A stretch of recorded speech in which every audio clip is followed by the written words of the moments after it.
సంఖ్య 277, పాట సంఖ్య 195. ప్రభువా నిన్ను నమ్మి నిన్నాశ్రయించినాను, నరులేమి చేయగల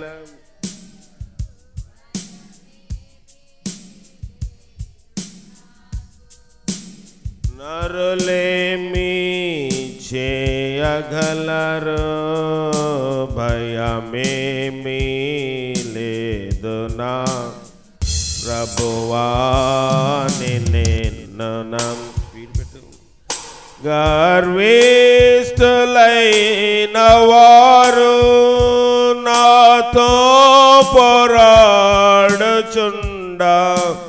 ప్రతి మాటకెల్లవారు పరభావమేంచుచుండా, ప్రభువా నా ప్రక్క నుండి నన్ను తప్పించినావు. ప్రభువా నా ప్రక్క నుండి నన్ను తప్పించినావు. ప్రభువా నిన్ను నమ్మి నిన్నాశ్రయించినాను. ఫ్రాన్సిస్. నరులేమి చేయగలరు, భయమేమీ లేదు నాకు. నరులేమి చేయగలరు, భయమేమీ. ప్రభువా నిన్ను నమ్మి నేనెందు బోధనన్నా గమనించుచుండవారు నా వెంట పొంచియుండి నన్ను కృంగనించా. ప్రభువా నా ప్రక్క నుండి నన్ను తప్పించినావో. ప్రభువా నా ప్రక్క నుండి నన్ను తప్పించి. ప్రభువా నిన్ను నమ్మి పగబోని వారు హతమార్పజూచియున్న, మరణము నుండి కడువింత రీతిగాను. ప్రభువా నా ప్రక్క నుండి నన్ను తప్పించినావు. ప్రభువా నా ప్రక్క నుండి నన్ను తప్పించినావు. ప్రభువా నిన్ను జీవంబు వెల్గువైనా నీ సన్నిధానమందు నే సంచరించునట్లు, నే జారిపోవకుండా. ప్రభువా నా ప్రక్క నుండి నన్ను తప్పించినావో. ప్రభువా నా ప్రక్క నుండి నన్ను తప్పించినావో. ప్రభువా నిన్ను నమ్మి నన్నాదుకొంటి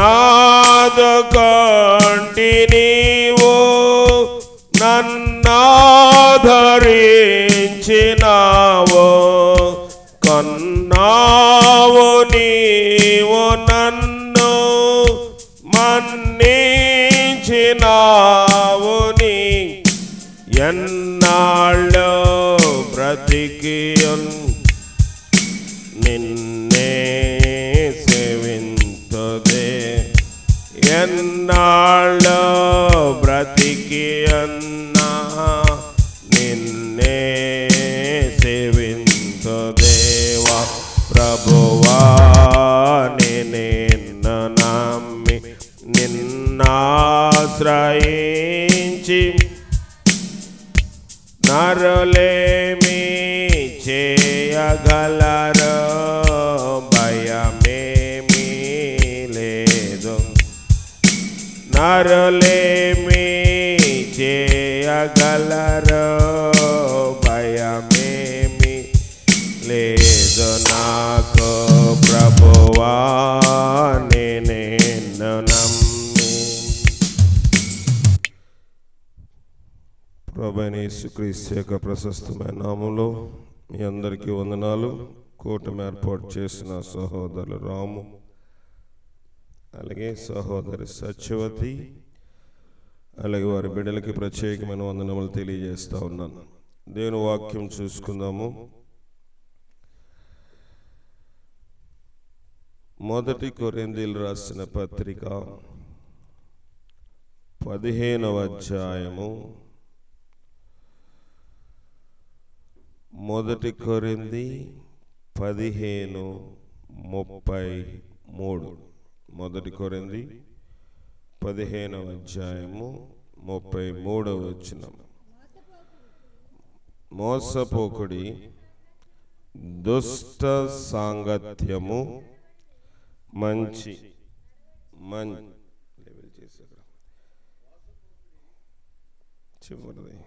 చివరి మధ్యలో పెట్టు. మోసపోకుడి, దుష్ట సాంగత్యము మంచి నడవడిని చేరుపును. సరిపోతుందండి. ప్రభు వాక్యము మనతో మాట్లాడుతోంది. అందరూ జాగ్రత్తగా వినండి, త్వరగా ముగిస్తాను. మోసపోకుడి. ఎవరు మోసపోతున్నారంట? మనమే మోసపోతున్నాం. సాధారణంగా మనం అనుకుంటాము, ఎవరో నన్ను మోసం చేశారు అనుకుంటామా? అనుకుంటాం. కానీ బైబిల్ అంటుంది, మీరు మోసపోవద్దు. మోసపోకుండా ఉండాలంటే ఏం చేస్తాం? మనము ఏం చేస్తాం చెప్పండి? ఏదైనా ఒక మాంసం దుకాణం దగ్గరికి వెళ్ళామనుకోండి, మాంసం కొట్టిస్తున్నాం. వాడు తక్కిడి సరిగా పెడుతున్నాడు లేదు ఏం చేస్తాం? జాగ్రత్తగా గమనిస్తాం. అంటే ఏమైపోకూడదు, మనం అక్కడ మోసపోకూడదు. మనం ఒక కన్ను అటు వేసామనుకోండి, వాడు ఏదో ఒకటి మార్చేస్తాడు. మార్చేస్తాడు. ఇటీవల నేను వ్యక్తులు చాలా దూరం రావులపాలెం దగ్గరికి వెళ్ళాం. కొంచెం తక్కువ రేటు వస్తుందంటే మాంసం కొనడానికి వెళ్ళాం. సరే, మా ముందు మంచిగా 2 మేకలు తీసుకొచ్చాడు కోయడానికి. సరే, మీరు బయట ఉండండి అంటున్నాడు. ఎవరు? ఆ కొట్టే ఆయన. సరే, నేను అన్నాను, నాకు ఏదో డౌట్గా ఉంది, నువ్వు లోపల ఉండంటే అంతా కొడుతూ మధ్యలో దాంట్లోకి ఆల్రెడీ ఫ్రిడ్జ్లో పెట్టింది తీసుకొచ్చి పెట్టబోతుంటే వ్యక్తులు చూసి దాన్ని తొలగించారు. అంటే ఏమవ్వలేదు, మేము అక్కడ మోసపోలేదు. మోసపోతే ఏమవుతాము? కూడా మన ముందే కదా అనుకుంటాం. చిన్నది కొంచెము బుద్ధిహీనత త్రాసులో ఉంచితే జ్ఞానము ఘనత తేలగొడుతుంది. మోసపోకుడి, దుష్ట సాంగత్యము మంచి నడవడిని ఏం చేస్తుందంట? చెరిపివేస్తుంది. చాలాసార్లు అనుకుంటాం మనం మంచోళ్ళమే కదా. మన బిడ్డలు చాలాసార్లు మన బిడ్డల గురించి మనము మంచి సాక్ష్యము చెప్తామా? చెప్తాం. కానీ ఎక్కడ మోసపోతారు మన బిడ్డలు? స్నేహము. ఏ స్నేహము? దుష్ట స్నేహము. దావీదు ఏమన్నాడంటే, దుష్టుల ఆలోచన చెప్పున నడవద్దు. ఈ దుష్ట సాంగత్యము ఎలాగుంటుందంటే, మంచి సాంగత్యాలు ఉంటాయి, దుష్ట సాంగత్యం ఉంటుంది.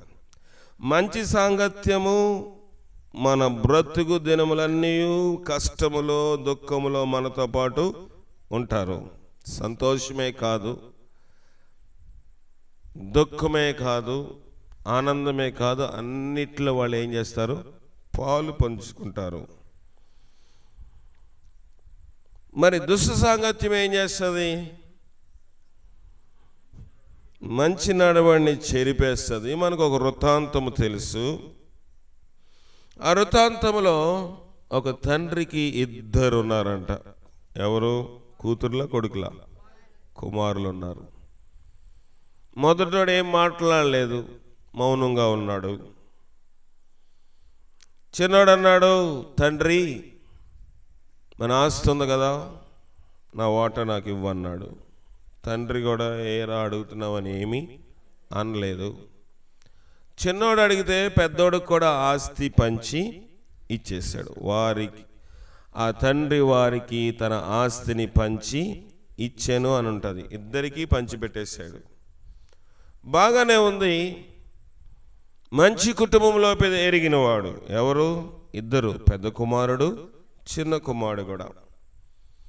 2 దేవుని యొక్క సన్నిధిలో సహవాసములో ఉండిన వారు.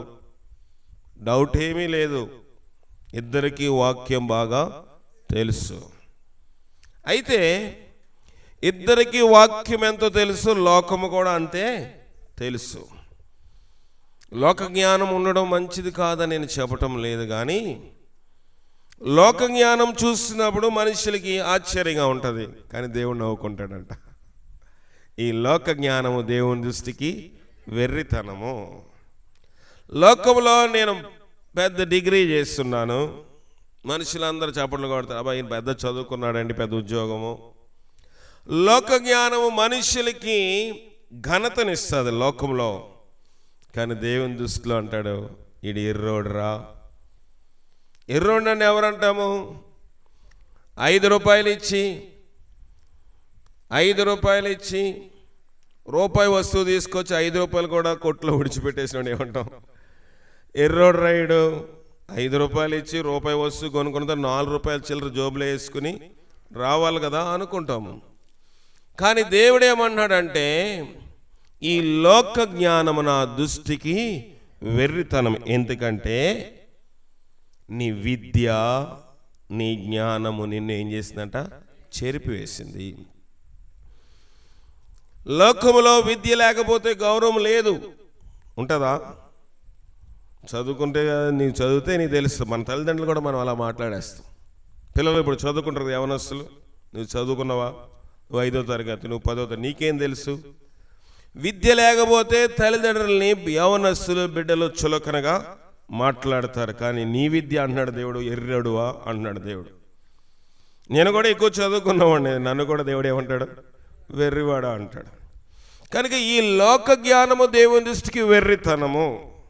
చదవద్దని నేను చెప్పట్లేదు, అంటే మేము చదువుకోకూడదనా అని మీరు అనుకోవచ్చు. చదవద్దని నేను చెప్పట్లేదు, కానీ మన విద్య, మన జ్ఞానం ఏం చేస్తుందంట? ఎవరో నన్ను చూడట్లేదు అని అనుకునేటట్లు చేస్తుందంట. చూద్దాం, చూడండి. యెషయా రాసిన గ్రంథంలో 47వ అధ్యాయము 47:10. నీ చెడుతనమును ఆధారము చేసుకొని. యెషయా 47:10. ఎవడనూ నన్ను చూడలేదని నీవు అనుకుంటివి, నేనున్నాను, నేను తప్ప మరి ఎవడను నన్ను నీ విద్యయు మరి ఎవడను నన్ను చూడడని అనుకుంటివి, నేనున్నాను, నేను తప్ప మరి ఎవరు లేరని నీవు అనుకున్నట్లుగా నీ విద్యయు నీ జ్ఞానము నిన్ను చెరిపివేసని. ఏదంట? విద్య చెరిపేస్తుందంట. కనుక విద్యను అభ్యసించేటప్పుడు మనం చెడిపోకుండా చూసుకోవాలి. ఏ విద్య? చాలా రకాలైన విద్యలు ఉన్నాయి కదా. కోటి విద్యలు దేనికోసము? కూటి కోసమే. అది ఏ విద్య అయినా ఏ విద్యను అభ్యసిస్తూ ఉన్నాము? ప్రభు అంటున్నాడు, మీ పిల్లలకు రోదనము చేయి నేర్పిడి, అంగలార్పనే విద్యను నేర్పించండి. చేపిస్తున్నావా? మనము లేకపోతే నేను బోధిస్తున్న నేను నా బిడ్డలకు అది నేర్పించగలుగుతున్నానా? నా బ్రతుకులోని నా జీవితంలో నాకేమి పెద్ద టాస్క్లు పెద్ద గోల్స్ ఏమీ లేవు. ఏమేమో వస్తువులు కొనుక్కోవాలి, ఇవన్నీ నాకేమీ లేవు.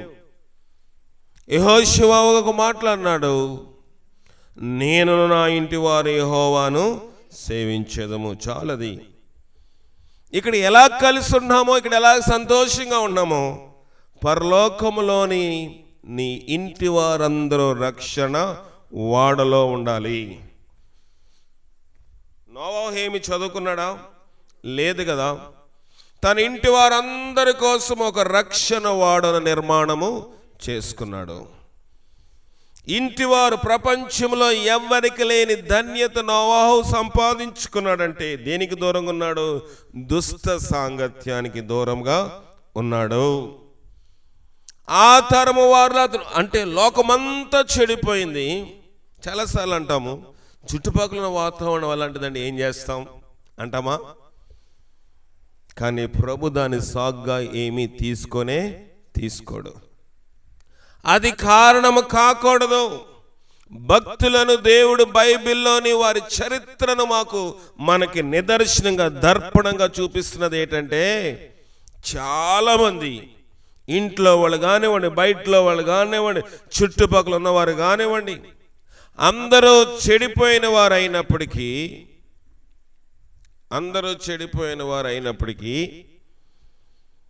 వారు తమ యొక్క పవిత్ర ప్రవక్తను ఏం చేసుకున్నారంట?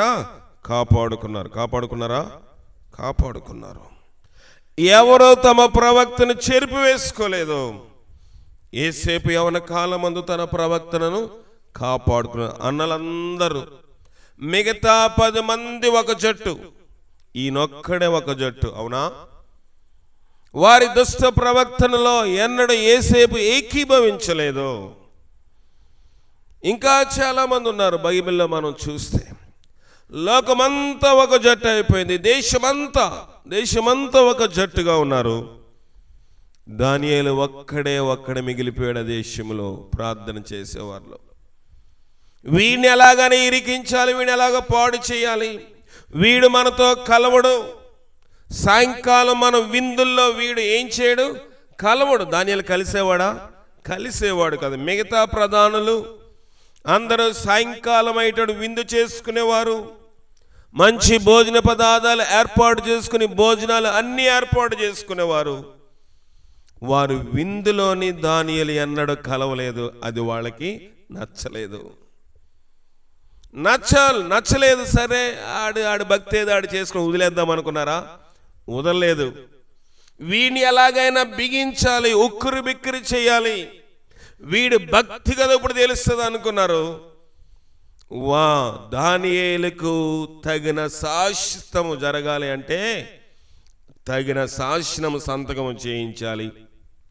వారు జారీ చేయించిన శాసనం ఎలాంటిదంటే, రాజు కూడా ముద్ర వేసిన తర్వాత దాన్ని మార్చడానికి వీల్లేదు. మాధీల యొక్కయు పారసీకుల యొక్కయు మాట ప్రకారం నీ ఆజ్ఞ ఏమవుతుందంట? స్థిరము. రాజు కూడా తన ఆజ్ఞ చేసినా దాన్ని చేరపడానికి వీలు లేదు. అలాంటి పరిపాలన దినాల్లో నేనే ఆజ్ఞ ఇచ్చాను అనుకోండి, మళ్ళీ ఆజ్ఞ వెనక్కి తీసుకోవడానికి వీలు లేదు. అలాంటి శాసనం సంతకమైనప్పటికీ దానియేలు యథాప్రకారము ముమ్మారు తన మేడగది కిటికీలు యెరూషలేము తట్టు తెరిచి ఉండగా ముమ్మారు దేవునికి ప్రార్థన చేయుచు ఆయన స్తుతించుచు వచ్చెను. దానియేలు చూడండి, దుష్టులతో కలవలేదు, దుష్టులందరితో ఆయన కలవలేదు. ఎందుకంటే సాయంకాలం అయినప్పటికీ ఇలాంటి దుష్టులందరూ ఏం చేస్తారు? వారి పరిపాలనలో తీసుకున్న లంచాలు, వారి మోసములు, వారి అక్రమములు, వారి చేతి కింద దాన్ని డ్రాయర్ అంటారు. డ్రాయర్ మన చెట్టి కాదండి. డ్రాయర్ అంటే మేజా బల్ల, బెంచీ బల్ల, మేజా బల్ల అంటారు కదా. ఆ బల్ల కింద చేయి పెట్టి తీసుకునేవారు. ఇలాంటి వారు అందరూ సాయంకాలం అయినప్పుడు ఒక మంచి సిట్టింగ్ సెటప్ వేసుకొని కూర్చుంటారా? నాకు తెలుసు. ఊరికనే వచ్చింది సొమ్మంట. ఆ రీతిగా వాళ్ళు ఉన్నప్పుడు దానియేలు వాళ్ళతో ఎన్నడూ కలవలేదు. ఉన్నతమైన స్థితిలో ఉన్నాడు, ప్రధానికి ప్రధానుడు, రాజు తర్వాత రాజు ఎవరు? దానియేలు. అలాంటి వాడిని కదిలించడానికి ఒక శాసనము సంతకము చేస్తే దానియేలు బెంబేలెత్తిపోలేదు, దానియేలు లోబడిపోలేదు, పేగ మీద కత్తి పెట్టి మాట్లాడమన్న స్థితిలో ఉన్నారు. అంతేనా? ఆ స్థితిలో దేవునికి ప్రార్థన చేశాడు. క్రైస్తవుల జీవితం అంటే పూలబాట కాదు. క్రైస్తవుని జీవితము ఒక శ్రమను, ఒక బాధను ఎదిరించినప్పుడు దాని తృప్తి వేరేగా ఉంటుంది. ప్రవాహంలో కొట్టుకెళ్ళిపోయేది చచ్చిన చేప. లోకమంతా ఏది నడుస్తుందో మనము అదే నడిస్తే వాళ్ళకి మనకి వ్యత్యాసం ఏమైనా ఉందా? లేదు కదా. ఒక లైవ్ ఫిష్ అంటే బ్రతికిన చేప, కరెంట్ అంటే ప్రవాహమునకు ఎదురు ఈత్తది, వడికి ఎదురుగా ఈత్తది. ముక్కులోకి నీళ్ళు వెళ్ళిపోతాయా? వెళ్తాయా? వెళ్ళవు. ఆ చేప ప్రవాహం ఎటు వెళ్తే అటు వెళ్ళదు, ప్రవాహం ఎదురుగా ఈదుకుంటూ వస్తుంది. నోట్లోకి నీళ్ళు వెళ్ళవు, కడుపేమి ఉబ్బుపోదు, కానీ కొంత ప్రయాసం ఉంటుంది. ఆ ప్రయాసలోని దానికి ఏం చేస్తుందంట, ఎదురుగా వస్తున్నప్పుడు అనేక రకమైన జీవరాశులు వస్తాయి, దాన్ని తినుకుంటూ వెళ్ళిపోద్ది. ఏది? ఒక బ్రతికిన చేప. ఎదురుగా వీతా ఉన్నప్పుడు కొన్ని పర్లాగులు, కొంత దూరం ఉన్నప్పుడు కొన్ని జీవులు వస్తున్నప్పుడు వాటిని గమనించేస్తుంది. ఏ చేప? బ్రతికిన చేప. టక్మ నోట్లో వేసుకుంటుంది. వేసుకొని మళ్ళీ ఏం చేస్తుంది? ఈదడం ప్రారంభించినప్పుడు ఆ తిన్న జీవి అరిగిపోవడము ప్రారంభిస్తుంది. ఇటు ప్రవాహంలో కొట్టుకోకపోకుండా తన యొక్క దేహమును కాపాడుకుంటుంది.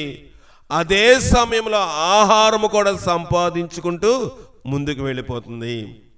ఆత్మీయ జీవితం అంతే. ఆత్మీయ జీవితం రెండు ఒకేసారి జరగకపోతే ప్రక్రియలో చాలాసార్లు మనం ప్రార్థన అయినా చేస్తాము, వాక్యమైన వింటాం, రెండు కలిసి చేయలేము.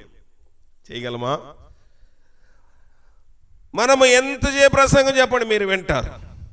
కొంచెం ఎక్కువ ప్రార్థన చేయమంటే ఏమొచ్చేస్తుంది? ఇసుక వచ్చేస్తుంది, నిద్ర వచ్చేస్తుంది. కానీ క్రైస్తవ జీవితము, రెనాల్డ్ బ్రాంకీ గారు చెప్తూ ఉంటారు, ఇంగ్లీష్లో ఉంటాయని వాక్యము. అమెరికా దేశంలో ఆయన ప్రసంగం చేస్తూ ఇటీవల ఒక మాట చెప్పాడు. ఏంటంటే, ఒక క్రైస్తవుడు 24 గంటలు ప్రార్థన చేస్తూ, ప్రభువా మా దేశాన్ని మార్చు, మా దేశాన్ని మార్చు, ఒక దేశాన్ని మార్చు అని 24 గంటలు అందరూ క్రైస్తవులు ప్రార్థన చేస్తే దేశమేమి మారదంట. ఒక క్రైస్తవుడు ఎలా ఉండాలంట? ప్రార్థన చేయాలి, వాక్యము చెప్పాలి. నేను లోపలుండి నేను ప్రభువా ఈ దేశాన్ని మార్చు అంటే మారుతారా? వాళ్ళకి ఎవరో ఒకరు వెళ్ళి చెప్పాలి కదా వాక్యము. కనుక ఒక క్రైస్తవుని యొక్క జీవితము ఒక అడుగు ఏంటంట, ఒక అడుగు ప్రార్థన, ఒక అడుగు వాక్యం బోధించాలి. ఇంగ్లీష్లో ప్రే ప్రీచ్ అంటే ప్రార్థించాలి, ప్రకటించాలి, ప్రకటించాలి. ఈ రెండు సరిపాళ్ళ వెళ్ళినప్పుడే లోకమునకు సువార్త వెళుతుంది. నేను ఇంట్లో ఉండి ప్రార్థన చేస్తానంటే వీధిలో సువార్త ఎవడు చెప్తాడు? క్రైస్తవుని యొక్క బాధ్యత అంటది. కనుక దుష్ట సాంగత్యం ఏం చేసిందంట? మంచి నడవడిని పాడు చేసేసింది. ఈ కుమారుడు అన్నాడు, రెండోవాడు దూరదేశము ప్రయాణమైపోయి అచ్చట తన ఆస్తిని దుర్వ్యాపారం వల్ల పాడు చేశాడు. ఆస్తిని పాడు చేసుకున్నాడు. చాలాసార్లు మనకి రకరకమైన ఆస్తులు ఉంటాయి. మనకి దేవుడు అనేకమైన ఆస్తులు ఇచ్చాడు. చాలామంది అనుకో మాకేం ఆస్తి ఉందండి, మాకు చేతికి బంగారమే లేదు అనుకోవచ్చు. ఆ ఆస్తి మాకే మనకు ఆస్తి లెక్క. దేవుడు మనకి స్వరం ఇచ్చాడు, అది ఆస్తి కదా. దేవుడు మనకి చూపిచ్చాడు. చాలా మందికి చూపు లేదు. వాళ్ళు చూసినప్పుడు ఎప్పుడైనా ప్రభువా నేను అంధుడిని కాదు, అందుబట్టి నీకు కృతజ్ఞతలను ఎప్పుడైనా చెప్పగలిగామా? ప్రశ్న వేసుకుందాం. చెప్తే దేవునికి స్తోత్రం, చెప్పకపోతే చెప్పండి ఇప్పటి నుంచి అయినా. అనేక మందికి కాళ్ళు ఉన్నాయి, మనకు కాళ్ళు లేవు. దేవుడు మనకి కాళ్ళను ఇచ్చాడు. ఆస్తి కదా. మనుషుని జీవితంలో ఏ అవయము లోటు ఉన్నా అది లోటుగానే, వెలితిగానే మిగిలిపోతుంది. మిగిలిపోదా? కనుక మనకి చాలా మందికి కాళ్ళు చేతులు అన్నీ ఉన్న, జ్ఞానము లేదు. మనకి దేవుడు జ్ఞానం ఇచ్చాడు. వారిని చూసినాడు, ప్రభువా నేను అలాగ లేను కదా, నాకు అన్ని అవయములు సరిగా ఉన్నాయి కదా. ఎప్పుడైనా కృతజ్ఞత కలిగి ఉన్నామా? కనుక తన ఆస్తిని దుర్వ్యాపారం వల్ల పాడు చేశాడు. దేవుడు మనకి శక్తిని ఇస్తే, దేవుడు మనకు బలమునిస్తే, దేవుడు మనకు ఆరోగ్యం ఇస్తే ఎక్కడ పాడు చేసేస్తున్నాం? దుష్ట సాంగత్యమా? ఏ సాంగత్యము? దుష్ట సాంగత్యము మంచి నడవడిని పాడు చేస్తుంది. దేవుడు మనకు నోరిచ్చాడు, స్పష్టంగా మాట్లాడగలుగుతున్నామా? అందరం బాగానే మాట్లాడగలుగుతున్నాం. దాదాపుగా స్పష్టంగా మాట్లాడుతున్నప్పుడు దేవుని స్తుతించవలసిన ఈ నోరుతోటి కలహమునకు కాళ్ళు దివి నోరుని కలహము కోసం ఉపయోగిస్తే ఆ నోరు ఏమైపోయిందంట? దుర్వ్యాపారం వల్ల ఏం చేసాము? పాడు చేసాం. చాలా మంది అనుకుంటారు లోకంలో ఆస్తులు తాకట్టేసాడు, పుస్తులు తాకడి. ఈ కాదు, అది కూడా ఒక వ్యాపారమే. కానీ దేవుడు మనకి అవయవములు ఇచ్చాడు, దేవుడు మనకి తలాంతులు ఇచ్చాడు. ఇవన్నీ మనకి ఏమై ఉన్నాయి? ఆస్తి. మనం సరిగా ఉంటే, మన నడక సరిగా ఉంటే, మన చూపు సరిగా ఉంటే, మన వినికిడి సరిగా ఉంటే, మన చేతలు సరిగా ఉంటే మనం పాడవము. మన చూపిచ్చాడు దేవుడు, ఇచ్చాడా? ఎందుకు? లోకములో ఏది మంచియు ఏది చెడ్డ దేవుడు ఆదాము అవ్వకి కూడా చూపించాడు. దేవుని సృష్టి అంతటిని ఎలా చేశాడంట? మంచిదిగా దేవుడు చేశాడా? అయితే తోట మధ్యలో 2 వృక్షాలు ఉన్నాయి. ఒకటి జీవవృక్షము, ఇంకొకటి మంచి చెడ్డలు తెలివినిచ్చు వృక్షఫలం. 2 వృక్షాలు ఉన్నాయి మధ్యలో. జీవవృక్ష ఫలం ఇంకా వాళ్ళు ఎన్నడూ చూడలేదు, చూసారా? కానీ ఎప్పుడే ఎక్కడ చూసారంట? మంచి చెడ్డలు తెలివినిచ్చు వృక్ష ఫలమే చూసినప్పుడు అది చూపునకు రమ్యమును వివేకమునిచ్చినట్లుగా అనిపించింది. చూపేమైపోయింది? పాడైపోయింది. దుర్వ్యాపారం వల్ల తమ యొక్క దేవుడిచ్చిన అర్హతను ఆదాము అవ్వ ఏం చేసుకున్నారు? పోగొట్టేసుకున్నారు. చూపు చెడిపోయిందండి. ఎవరిని ఆదాము అవ్వ వెళ్ళి పొడి చేయలేదు, ఎవరిదో దొంగిలించుకు రాలేదు. వాళ్ళని దేవుడు ఏదైనా తోటలో పెట్టాడో ఆ ఏదైనా తోటలో తినొద్దన్నది తిన్నారు. ఎందువల్ల అంటే చూపు చెడిపోయింది వాళ్ళది. ఆ యొక్క వృక్ష ఫలము చూపునకు రమ్యముగా ఉంది. నేను ఉదయకాలం చెప్పాను కదా, సొదొమ గొమొర్రాను చూసినప్పుడు అది యెహోవా తోట వలెను పాలు తేనెలు ప్రవహించు దేశం వలె అనిపించిందంట. వాళ్ళకి అనిపించిందా? అనిపించింది. చూపు పాడైపోయింది. ఎవరికి? లోతుకి. ఆదాము అవ్వకి చూపు పాడైపోయింది. అందుకే దేవుడు అన్నాడు, మోసపోకుడి, దేవుడు వెక్కిరింపబడడు. మంచి ఏంటంట మన పాట భాగము, మోసపోకుడి, దుష్ట సాంగత్యము మంచి నడవడిని పాడు చేయును. దుష్ట సాంగత్యము ఆదాము అవ్వ చేసిన సాంగత్యం అదే. సాయంకాలం అయినాడు ప్రభుతో ఉన్నారు, ఉదయమైనప్పుడు సర్పంతో స్నేహము చేస్తారు. అక్కడ ఇక్కడ ఉందా? 2 స్నేహాలు. వారికి ఉన్నవి 2 రకమైన స్నేహాలు. వారికి ఉన్నవి 2 ఏంటి డిస్టర్బెన్స్? ఏమన్నా ఆపలా? ప్రసంగం చేసి మీకు కదిలితే నాకు ఏదో డిస్టర్బెన్స్ లాగా ఉంటుంది. ఏదైనా ఉంటే చెప్పేయండి. మరి అమ్మాయిని కట్టేడు తిరుగుతుంది. కూర్చోండి 2 నిమిషాలు.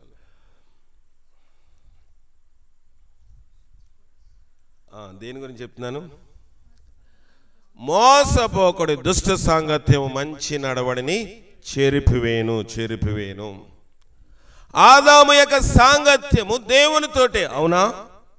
అవ్వ సాంగత్యము దేవునితోటే. ప్రభు సాయంకాలము సంధ్య వేళ వారి దగ్గరికి వచ్చేవాడు. ఉదయకాలం మందు మళ్ళీ ఆయన సింహాసనమైన ఆకాశ మండలంలోనికి ఆయన వెళ్ళిపోయేవాడు. ఈ టైంలో వాళ్ళు ఏం చేయాలి? దేవుణ్ణి స్తుతించాలి. ఖాళీగా ఉన్నారు కదా. ఖాళీగా ఉన్నప్పుడు ప్రతి మనిషి చేసే పని ఏంటంటే ఏదో చెడ్డ ముసలమ్మ ముచ్చట్లు పెట్టుకుంటారు. ఆదాము ఎక్కడికి వెళ్ళిపోయాడో తెలియదు, కానీ ఆదాము ఏ జంతువులతోటో ఏ పశువులతోటో ఏ గేదెలతో ఆడుకుంటున్నాడేమో. భార్య ఎక్కడికి వెళ్తుందో కూడా యోచన లేకుండా ఉన్నాడు. ఎవరు? ఆదాము. ఫ్రెండ్షిప్ స్థిరపడిపోయిందండి. ఫ్రెండ్షిప్ బలపడిపోయింది. ఫ్రెండ్షిప్ బలపడిపోయాక జరిగేది ఏంటి చెప్పండి? మొకమాటము అడ్డు వస్తుంది. మనము చాలాసార్లు మనం చేసే దోషములో చాలా ఏంటంటే మన స్వకీయ ఆలోచనతో చెయ్యము. ఎవరినో సంతోషపెట్టడానికి మనము లేనిపోయినవన్నీ చుట్టూ పెట్టుకోవడం. ఎందుకంటే బంధము ఏమైపోయింది? బలపడిపోయింది. వారి బంధం బలపడిపోయినప్పుడు, రోజు సర్పం యొక్క మాటలు చాలా ఇంపుగా ఉన్నప్పుడు, ఆ ఇంపైన మాటలతో ప్రభు అన్నాడు, సర్పము నిన్ను ఏం చేసింది? మోసము చేసింది. ఇక్కడ దేవుడు ఏమన్నాడు ఇందాక? మోసపోకుడి దుష్ట సాంగత్యము మంచి నడవడిని పాడు చేయను, చెరిపివేను. ఆదాము చెడిపోవడానికి ఆ దినాల్లో సినిమా హాల్ ఏమైనా ఉన్నాయా? లేవండి.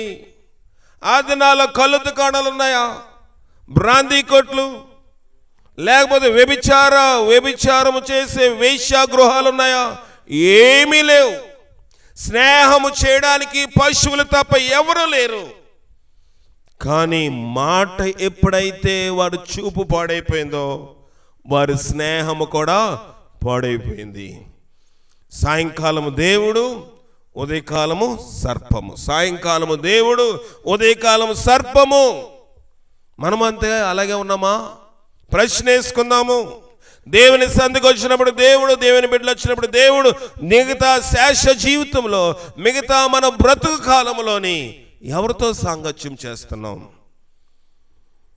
ఎవరు మన స్నేహము? మన స్నేహితులు ఎలాంటి వారే ఉండాలంటే మన భక్తిలో బలపరిచేవారే ఉండాలి. సాంగత్యము వేరు, స్నేహము చేయడం వేరు. వారితోటి నేను ఎవరితో మాట్లాడి విరోధ భావంగా ఉండమని నేను చెప్పటం లేదు, చెప్తున్నానా? లేదు.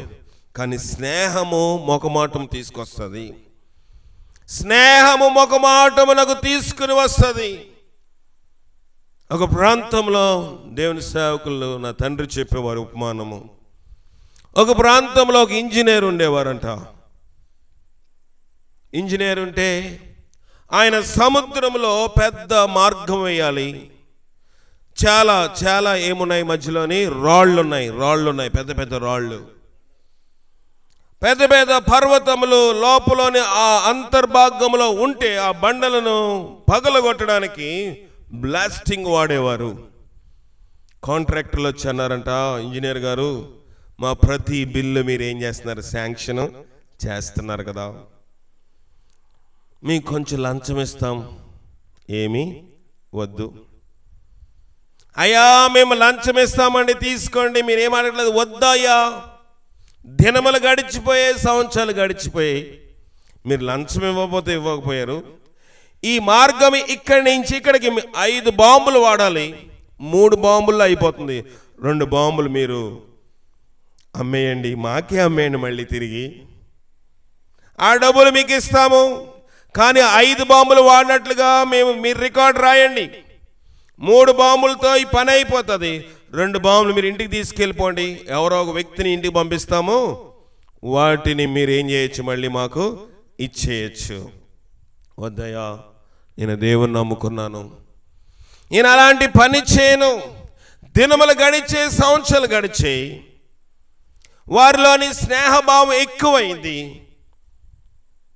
ఇలాగ చేస్తే మీరు ఇంతేనండి, ఎంతకాలమైనా ఇలాగ మీరు మామూలుగానే ఉంటారు. మీ పక్క ఇంజనీర్లు చూడండి ఎంత పెద్ద బిల్డింగ్స్ కడుతున్నారు అంటే, ఈయనకి నెమ్మదిగా ఆశ రావడము ప్రారంభించింది.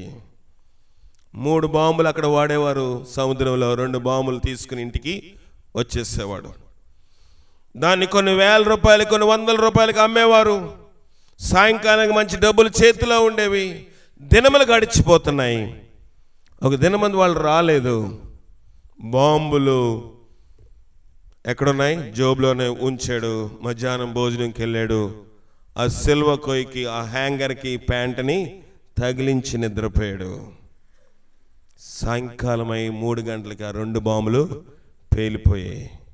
కుటుంబము, అతను సజీవ దహనమైపోయి బిల్డింగ్ అంతా కూలిపోయింది. మోసపోకుడి, దేవుడు విక్రింపబడడు. మనుషుడు ఏమి విత్తునో ఆ పంటనే కొయ్యును. మనుషుడు ఏమి విత్తునో ఆ పంటనే కొయ్యును. నేను ఇవాళ డ్రైవింగ్ చేసుకుంటూ దేవుడు నాకు ఇచ్చిన ఆలోచన అది ఎందుకు వచ్చిందో నాకు తెలియదు. ప్రభువా ఏంటి కొన్ని పరిస్థితులు చూసినప్పుడు ఎందుకు ఇలాగ అవుతుంది అని అంటే, ప్రభు నాతో మాట్లాడుతున్న మాట ఏంటంటే, మనుష్యుడు ఏ పంట విత్తునో ఆ పంటనే కొయ్యను. ప్రియమైన దేవుని సంగమా, ఈ యొక్క గృహ కూడికలో జరుగుతున్న ఉపవాస కూడిక ద్వారా దేవుడు మనందరితో మాట్లాడుతున్న మాట ఏంటంటే, మోసపోకుడి, దుష్ట సాంగత్యం మంచి నడవడిని చెరిపివేను, పాడు చేయను. ఆదామవ్వ పాడైపోయారు. ఆదామవ్వ వెలుపలికి వచ్చేసారు. ఎందుకంటే దుష్ట సాంగత్యము. అదే సాంగత్యంలో దావీదు నడవద్దని మొదటి కీర్తనలో ఆయన మనకు రాస్తున్న మాట ఏంటంటే, దుష్టుల ఆలోచన చెప్పును నడవక, పాపుల మార్గమున నిలవక, అపహాసకులు కూర్చున్న చోట కూర్చోవద్దు. ఇంకొక మాట మనం పాఠంలో మధ్యలో ఆగిపోయాం. ఎవరు? ఈ తప్పిపోయిన ఈ కుమారుడు ఏం చేశాడంట? అతడు తన ఆస్తిని, దూరదేశం ప్రయాణం అయిపోయి అతడు తన ఆస్తిని దుర్వ్యాపారం వల్ల పాడు చేశాడు. అయిపోయింది. సమస్తము ఖర్చు అయిపోయిన తర్వాత ఎలా ఖర్చు అయిపోయిందంట? దుర్వ్యాపారము. ఇంకా ఏంటి ఆ దుర్వ్యాపారము? చదవండి.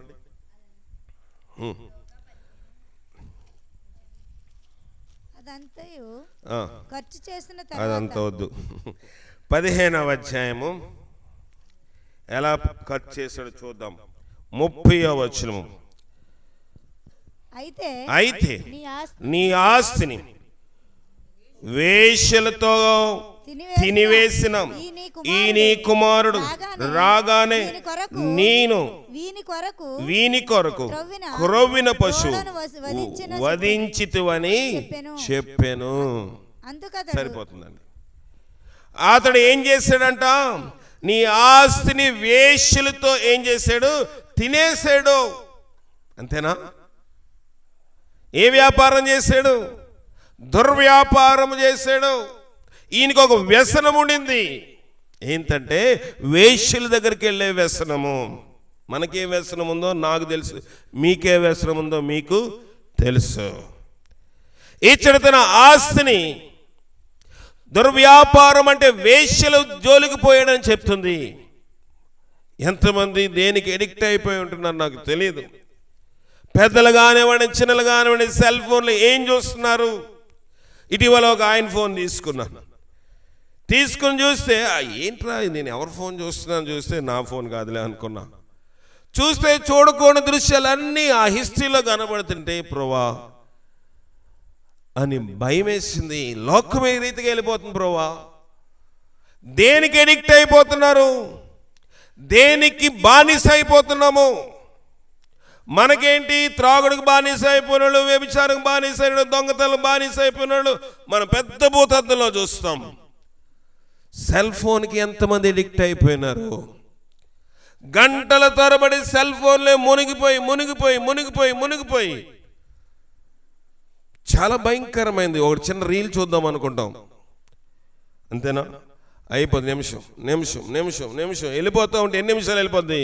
ఎన్ని గంటలైనా వెళ్ళిపోతుంది. ఏం చేసాము? మన సమయం అనే ఆస్తిని దుర్వ్యాపారం వల్ల ఏం చేసాము? పాడు చేస్తాం. సమయము చాలా అమూల్యమైనది. షర్ట్ పోతే ఇంకోటి కొనుక్కోగలను నేను, అవునా? లేకపోతే ఇక్కడ మైక్ సెట్ పోతే కూడా కొనుక్కోవచ్చు. బంగారం పోగొట్టుకుంటే కొనుక్కోవచ్చు. సమయం ఈ దినం పోతే మళ్ళీ రేపు రాయగలమా? ఈ రోజుని ఎన్నటికీ మన జీవితంలో ఈ దినం మళ్ళీ రాయలేము. డబ్బు పోయినా బ్రతికి తెచ్చుకోవచ్చు అండి. ఏది పోయినా తిరిగి సంపాదించుకోవచ్చు. నేడు అనే సమయం రేపు రానే రాదు. ఎన్నిసార్లు మోసపోతున్నాం మనము, ఎన్నిసార్లు దీంట్లో మనం మోసపోతున్నాము, ఇంట్లో మునిగిపోతా ఉన్నాము. మంచి కార్యములు చూసుకోవడానికి వినియోగించుకోవడంలో తప్పేమీ లేదు, కానీ లోక సంబంధమైనది అది చూసి ఇది చూసి ఇది చూసి అది చూసి తృప్తి ఉందంటారా? తృప్తి లేదు. అచ్చడ తన ఆస్తిని దుర్వ్యాపారం వల్ల పాడు చేశాడు. అతడు సమస్తము ఖర్చు చేసిన తర్వాత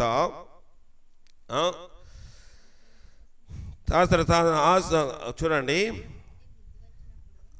అతడు సమస్తము ఖర్చు చేసిన తర్వాత ఆ దేశంలో గొప్ప కరువు వచ్చని ఉంటుంది. ఎన్నో వచనం? 14వ వచనం. అదంతయు ఖర్చు చేసిన తర్వాత ఆ దేశమందు గొప్ప కరువు రాగా వాడు ఇబ్బంది పడ్డాడు.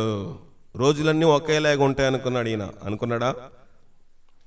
పర్లేదులే, బ్రాకెట్ ప్యాకెట్ ఇవన్నీ ఒక రకం. బ్రాకెట్ చాలా మంది మీకు తెలియదు, ఇప్పుడు ఎంత చెప్పలేను నేను. ప్యాకెట్ ఇంకా ఇప్పుడు ప్యాకెట్ కన్నా ఘోరమైంది. ఫోన్లోనే బెట్టింగ్. నాశనం అయిపోయిన చనిపోయిన ఉన్నారు దానివల్ల. మీకు తెలుసో తెలీదు. ఒక ఆయన ఇటీవల ఫోన్ చేశాడు రాజమండ్రి నుంచి. అయ్యా, మీరు చాలా కాలం క్రితం నన్ను అడిగారు, మీ దగ్గర నేను మాట దాటవేశాను. 2002లో ఆయన అడిగా, 22లో అడిగాను, నువ్వు ఎక్కడో బెట్టింగ్ వేస్తాడు అనిపిస్తుంది నాకంటే. లేదండి అని నవ్వుతూ, నేను ఎందుకు అలా చేస్తానండి, ప్రార్థనకి వెళ్తున్నాను కదా అన్నాడు. ఇటీవల ఆయన ఫోన్ చేశాడు రాజమండ్రి నుంచి. ఈయన కాదండి, ఇది కూడా రాజమండ్రి, ఈయన కాదు. ఒక ఆయన ఫోన్ చేసి, అయ్యా మీరు అన్నట్లుగా ఇలాగైపోయానండి, నా జీవితం అంతా అప్పుల పాలైపోయింది, చనిపోవాలనుకుంటున్నాను, మీకు ఫోన్ చేయాలనిపించింది. నేను చెప్పాను, చనిపోతే నీ సమస్యకు పరిష్కారము రాదు. నువ్వు దేవుని సన్నిధికి వెళ్తూ నువ్వు మోసం చేసుకున్నావు గనుక నువ్వు పశ్చాత్తాపడు. నీ బిడ్డలున్నారు, నీ భార్య ఉంది, వారి ఇంకా దుర్మార్గ స్థితి పాలైపోతారు కనుక పశ్చాత్తాపడు. అయ్యా, అప్పులోళ్ళు మీకేస్తున్నారండి, లేనిపోయినాయండి. నా భార్య అడిగితే ఏం చెప్పాలి? మొదట్లో 100 రూపాయలు పెట్టేవాడంట బెట్టింగ్లో, లక్షల్లోకి వెళ్ళిపోయాడు. మొత్తము కుబేరుడు అయిపోయాడు. అంటే కుబేరు అంటే కుదేలైపోయాడు, కుబేరుడు కాదు, కుదేలైపోయాడు. చనిపోయే స్థితికి వచ్చేసాడు. ఏ వ్యాపారము? దుర్వ్యాపారము. ఇంకా ఎంతమంది కోడి పందాల కోసం ఎదురు చూస్తున్నారు? సంక్రాంతి కోడి పందాల కోసం పెంచేవాళ్ళు దేవుని దృష్టిలోనికి పరలోకంలోనికి చేరరు. దుర్వ్యాపారము అన్నాడు దేవుడు. కోసుకోవడానికి పెంచుకోండి, కానీ ఇది ఈ రంగు వేరండి, దీని తోక వేరేగా ఉంటుందండి. ప్రియమైన దేవుని సంగమం, ఏదో ఒకరోజు అవే ఊరైపోతాయి. ఇది ప్రవచనాత్మకంగా దేవుడు మాట్లాడుతున్న మాట. అది క్రైస్తవుడు కానివ్వండి, అన్యుడు కానివ్వండి, నువ్వు ఏ వ్యాపారం అయితే దుర్వ్యాపారం అలా ఈజీ సోర్స్ ఆఫ్ ఇన్కమ్ అంటే సులభ పద్ధతిలో డబ్బు సంపాదించాలని చూస్తున్నావో అది ఊరైపోతుంది. కష్టపడు, ప్రయాసపడు. దేవుడు ఏమన్నాడంటే, కష్టం లేకుండా ఏ నరుడు ఆస్తిని సంపాదించడానికి వీలు లేదు. ఉందా బైబిల్లో? ఉంది. ఆదాముతో చెప్పింది, నువ్వు బ్రతికాలమంతయు చెమట ఊడ్చి భూమిలోని పంటను తినాలి. కానీ మనమేమనుకుంటాము, 1000 రూపాయలు పెడితే 10,000 వస్తుందండి, నిలవదు. సరికదా, అది ఊరైపోతుంది. జాగ్రత్త. ప్రయాసముతోటి నువ్వు బ్రతుకు దినములన్నీ దాని పంట తిందువు, అది ముండ్ల తుప్పులను గచ్చ పొదలను నీకు మొలిపిస్తాయి. పొలములోని పంట తిందువు, నీవు నేలకు తిరుగు వరకు చేరు వరకు నీ ముఖము ఏం కారాలంట? చెమట కార్చి ఆహారము తిన. అది తృప్తి గల ఆహారము. అవునా? ప్రయాసతో సంపాదించింది అది, ప్యాకెట్లో సంపాదించింది కాదు, వేశ్యగృహంలో సంపాదించింది కాదు, లేకపోతే బెట్టింగ్ల ద్వారా సంపాదించింది కాదు, కోడి పందాల్లో సంపాదించింది కాదు, గుర్ర పందాల్లో సంపాదించింది కాదు. దేంట్లో సంపాదిస్తున్నాము? దుర్వ్యాపారం వల్ల తన ఆస్తిని పాడు చేసేసాడు. పోయింది, ఖర్చు అయిపోయింది. స్నేహితులు వచ్చారా? ఒక్కడు రాలేదు. వాడు కింద పడిపోయినప్పుడు స్నేహితులు విడిచి వెళ్ళిపోయారు. వ్యాపారం చేశాడు. పార్ట్నర్లు లేరంటారా? ఉన్నారు. ఉన్నారా? ఉన్నారు. వ్యాపారం చేసినప్పుడు షేర్ హోల్డర్స్ ఉన్నారు, పార్ట్నర్స్ ఉన్నారు. ఇతని దగ్గర అంత ఖర్చు అయిపోయింది, అది వదిలి వెళ్ళిపోయారు. వీడు నేల మీద చచ్చిన శవం వలె పడుకున్నప్పుడు బుద్ధి వచ్చింది. వచ్చిందా? వచ్చింది. బుద్ధి వచ్చినప్పుడు ఎవరు జ్ఞాపకం వచ్చారు? తండ్రి ఇల్లు జ్ఞాపకం వచ్చిందండి. నీకు నాకు అంతే. నేను అలాగున్నానేమో ప్రభా, నాకు బాగా ఉన్నప్పుడు, అంతా బాగున్నప్పుడు దేవుని సన్నిధి మనకి జ్ఞాపకము రాదు.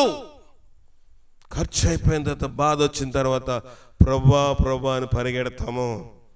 కృప ఉంటే పర్లేదు, కృపకాలము కూడా దాటిపోతే ఎవరు ఏమీ చేయలేరు. అక్కడ ఏం చేశాడంట? తండ్రి దగ్గరికి వెళ్ళి, తండ్రి నీకును పరలోకమునకు విరోధముగా నేను పాపము చేసి తిని, ఇక మీద నీ కుమారుడు అనిపించుకుని నేను యోగ్యుడను పాత్రుడను కాదు, నన్ను నీ ఇంటిలో కూలివానిగా చేర్చుకో. చూడండి, తగ్గింపులోకి వచ్చాడు. అంతకుముందు బల్ల కొద్ది నా ఆస్తి నాకు ఇవ్వని అడిగాడు. ఇప్పుడేమన్నాడు? నీ ఇంట్లో పనివాడిగా ఉండిపోతాను. అతను ఇంకనూ దూరంగా ఉండగానే తండ్రి అతని చూచి అతని మీద జాలిపడి ఇంటికి తోడ్కొని వచ్చి తన పనివాణ్ణి పిలిచి, ప్రశస్త వస్త్రము త్వరగా తీసుకుని వచ్చి వీనికి తొడిగించుము. ఈ నా కుమారుడు చనిపోయి మరలా బ్రతికెను. తన చేతికి ఉంగరము తొడిగించుము, తన పాదములకు చెప్పులను తొడిగించుము. ఇంకేం చేయమన్నాడు? క్రొవ్విన దూడను వధించు, మనం తిని సంతోషించి ఆనందించాలి. వద్దామా? ప్రభు, రాత్రికాల సమయంలో నువ్వే వ్యాపారంలో ఉన్నావు నాకు తెలియదు, నువ్వే వ్యసనంలో ఉన్నావో తెలియదు, ఏ ఆలోచనలో ఉన్నావో తెలియదు, ఏ ఉద్దేశంలో నిన్ను పాడు చేసుకున్నావో తెలియదు. ప్రభు తప్పైన కుమారుడు యొక్క జీవితమును, ఆదాము అవ్వ యొక్క జీవితం మన ముందు పెడుతూ అంటున్నాడు, తిరిగి నా యొద్దకు ఇప్పుడైనా రా. నువ్వు త్వరగా వస్తే నేను కూడా త్వరగా వచ్చి నిన్ను ఎదుర్కొంటాను. ప్రభుని ఎదుర్కొని బలం పొంది, మేలు పొంది, ఆశీర్వదించబడినట్లుగా పరిశుద్ధాత్మ శక్తి మనకు సహాయం చేసి కాబట్టి ప్రార్థన చేసుకుందాం. పాస్టర్ గారు ప్రార్థన చేస్తారు. ప్రభువా, నీ శక్తి మాకు దయచేయండి. ప్రార్థన చేయండి. 2 నిమిషాలు ముగించేద్దాం. మమ్మలను మిక్కిలిగా ప్రేమించిన మా ప్రియ పరలోకపు తండ్రి, మీ ఘనమైన పాదములకు వందనములు చెల్లించుకుంటూ ఉన్నాం నాయన. తండ్రి, ఈ రాత్రికాల సమయంలో మీరు ఇచ్చినటువంటి నైనా ఈ యొక్క ధన్యకరమైన తండ్రి ఉపవాస ప్రార్థన బట్టి మీకు వందనాలు చెల్లించుకుంటూ ఉన్నాం. దేవా, ఎంతో చక్కటి వాతావరణాన్ని దేవా మీరు ఇచ్చారు ప్రభా, అందుని బట్టి మీకు వందనాలు ప్రభా. దేవా, నీ సన్నిధికి మేము ఆలస్యంగా వచ్చినప్పటికైనా దేవా, నీ బిడ్డలు ప్రభా ప్రార్థన చేయగలడానికి, ఈ కుటుంబం కోసం నేను భారం కలిగి ప్రార్థన చేయడానికి మీరు ఎంతో కృప చూపించారు. అందుని బట్టి మీకు వందనాలు ప్రభా. మరి ఈ దినమందు తండ్రి నాయన, మరి సత్యవతి యొక్క శారం యొక్క కుమారుడు రాము, కోడలు సత్యవతి మరి ఎందు నిమిత్తమై ఉపవాస ప్రార్థన వారు పెట్టించుకున్నారు. అది మీకు సమస్తమును ఎరుకై ఉన్నది గనక ప్రభా, మరి శారమ్మకి చుట్టూ కుమారుడును కోడలను వారికి ఇచ్చిన 2 కుమార్తెను కూడా జ్ఞాపకం చేసుకోండి. వారి కుటుంబంలో ప్రతి ఒక్క సమస్యను మీరు తీర్చండి ప్రభా. మీరంటూ నిశ్చయాలు తిరిగి రానదేశించిన తిరిగి నా ఎద్దకే రమ్మని మీరు సెలవు ఇచ్చారు కనుక ప్రభా, మరి రాముని ఎద్దకు వచ్చి ప్రభా తండ్రి మరి యాక్సిడెంట్ అయినప్పుడు నీ సన్నిధిలో ఏ విధంగా అయితే నిబంధన చేసుకున్నాడో ప్రభా, మరలా తిరిగి దాన్ని జ్ఞాపకం చేసుకునే బిడ్డగా మీరు చేయండి ప్రభా. నాయన తిరిగి రాని ఉద్దేశించి నా ఎద్దకు రమ్మని సెలవిచ్చావు గనుక ప్రభా, ఆ విధంగా ప్రభా నాయన ఆ బిడ్డ నీ యొద్దకు వచ్చేందుకు సహాయం చేయండి. తల్లి చేయుచున్న ప్రార్థన, భార్య చేయుచున్న ప్రార్థన, అలాగే అత్తగారు చేయుచున్న ప్రార్థన, ఇంకా దైవ సేవకులు చేయుచున్న ప్రార్థన, సంఘము చేయుచున్న ప్రార్థన ప్రభా, బిడ్డ విషయంలో నీ సహాయం రానివ్వండి. మరి ఈ దినమందు ప్రభా మరి వాక్యము ద్వారాగా మీరు మాట్లాడినారని నమ్ముచున్నాను ప్రభా. నాయన మీరే రామును దర్శించండి, రాముకు మారు మనసు దయచేయండి. తన కుమార్తెల కొరకు ప్రభా ఎలా ప్రార్థన చేయాలో దేవ, భార్య భర్తలు ఇద్దరు కలిసి నీ సంతో ప్రార్థన చేయటకు సహాయం చేయండి ప్రభా. మరి వారి జీవనోపాధి నిమిత్తమే ప్రభా మరి రాజమండ్రి ప్రాంతంలో ఉంటూ ఉన్నారు దేవ. రాము చేయించున్న పనిలో మీరు తోడుగా ఉండండి ప్రభా. దేవా తండ్రి నాయన చేసే చిన్నపాటి పనిలో ప్రభా నమ్మకముగా ఉంటే నువ్వు ప్రభా ఆశీర్వదిస్తాను సెలవిచ్చున్నావు. నిజమే ప్రభా, ఇంజనీరు ప్రభా మీకు నమ్మకముగా ఉన్నంతసేపు ప్రభా ఉన్న దాంతో తృప్తి పడినాడు. కానీ ఎప్పుడైతే ప్రభా స్నేహితుల యొక్క దేవ మాటలు దేవా విని నాయన ఆ బాంబులో జేబులో పెట్టుకుని ప్రభా ఇంటికి వెళ్ళేదాన్ని తగిలించినప్పుడు ప్రభా మరి ఉన్న బాంబులు పేలిపోయినప్పుడు ప్రభా కుటుంబం అంతయు కూడా నాయన అయ్యో చనిపోయినారు కదా ప్రభా తండ్రి. మరి ఆకాను చేసిన పాపమును బట్టి ప్రభా కుటుంబం అంతయు కూడా శాపం వచ్చి ఉన్నది కనుక ప్రభా మరి కుటుంబంలో ఎవరు తల్లి ఏ చేయని, తండ్రి ఏ చేయని, ఎవరు చేసిన పాపం కుటుంబం అంతటికి ప్రభా అది నన్ను చుట్టుకొని ఉంటుందని గ్రహింపు దయచేయమని పాదాలు పట్టుకుంటూ ఉన్నాము నాయన. ఈ రాత్రి ప్రభా ఎంతో బలమైన వర్తమానంతో మీ దాసుని మీరు బలపరిచి వాడుకున్నారు. అందుని బట్టి మీకు వందనాలు నాయన. శారముని జ్ఞాపకం చేసుకుని ఇచ్చిన ఇద్దరు కుమార్తెలను దేవరత్నం అక్క కూడా నేను కంట ఆపరేషన్ విషయంలో మీ సహాయం చేసిన దాన్ని బట్టి మీకు వందనాలు. ఆమెకు ఇచ్చినటువంటి ఇద్దరు కుమార్తెలను కూడా మీరు జ్ఞాపకం చేసుకురండి. అల్లులను వారికి ఇచ్చిన బిడ్డలను కూడా మీరు దర్శించమని పాదాలు పట్టుకుంటూ ఉన్నాము దేవా. అలాగే బ్యూలా కుటుంబాన్ని మీరు కట్టండి, తన భర్తను మార్చండి ప్రభా. దేవా రవిని దేవా జాన్ కూడా మీరు జ్ఞాపకం చేసుకుని బిడ్డలను కూడా నమ్మకస్తులుగా మీరు చేయండి దేవ. సత్యవతి రాముని ఇచ్చిన బిడ్డలను జ్ఞాపకం చేసుకురండి. అలాగే నయం యొక్కను కూడా మీరు దర్శించి నీ యొక్క ఆత్మతో నింపండి. అలాగే వచ్చిన వారిని బట్టి మీకు వందనాలు ప్రభా. దేవ బిడ్డలందరూ ప్రభా కుటుంబం కొరకు ఎంతో భారం కలిగి ప్రార్థన చేసినారు కనుక ప్రభా ఈ రాత్రికాల సమయంలో జరిగిన ఈ యొక్క ఉపవాస ప్రార్థనకు ముద్ర వేయండి దేవ. మీ దాసులను కూడా జ్ఞాపకం చేసుకురండి ప్రభా. ఇచ్చిన వర్తమానం బట్టి మీకు వందనాలు. ఆరోగ్యం బలం శక్తిని కూడా మీరు దయచేయండి దేవ. వర్తమానం టైంకి ప్రభా మీరంతా కరెంట్ని మీరు దయచేశారు. నిజంగా ప్రభా మేము అడుగు వాటికంటే ఊహించి వాటికంటే ప్రభా అధికముగా మీరు మా ఎడల ఎన్నో మేళ్ళు మీరు చేస్తూ ఉన్నారు ప్రభా. మా ప్రాణములు ఎక్కడ నిరాశపడకుండా ప్రభా ముఖ్యమైన సమయానికి వచ్చినప్పుడు ప్రభా ఎలాగ మీరు నేను కరెంట్ని మీరు దయచేసినారు ప్రభా. దేవా నువ్వు ఉన్నవాడు అనువాడవు గనుక ప్రభా, మాట ఇచ్చి నెరవేర్చే దేవుడు గనుక ప్రభా, నిన్న నేడు ఏకరీతిగా ఉన్న దేవుడు గనుక ప్రభా, మా పట్ల మీ కార్యం జరిగిస్తున్న విధానం బట్టి మీకు వందనాలు ప్రభా. ఇదిగో ఈ రాత్రికాల సమయం అయోగ్యురాల్ని ప్రభా ఈ బిడ్డల కొరకు ప్రార్థన చేయడానికి కూడా నేను మాత్రం తగను ప్రభా. దయతో క్షమించి ఈ రాత్రి నీ సన్నిధి మాకు తోడుగా ఉంచండి. వచ్చిన వారందరూ కూడా మీరు జ్ఞాపకం చేసుకున్నామని, అయోగ్యులను అక్రమస్తులు అయితే క్షమించమని యేసు పరిశుద్ధ నామమున అడిగి వేడుకొనుచున్నాం తండ్రి, ఆమేన్. మన పరమ తండ్రి అయిన దేవుని యొక్క ప్రేమ, కుమారుని యేసుక్రీస్తు వారి కృప, పరిశుద్ధాత్మకని సహవాసము, దుష్ట సాంగత్యంలో మనం ఉండకుండా ఆయన నీతి అనే మైమరుపులోనికి వచ్చినట్లు సహాయం దయచేసి కాపాడును గాక. ఆమేన్. అందరికీ వందనాలు.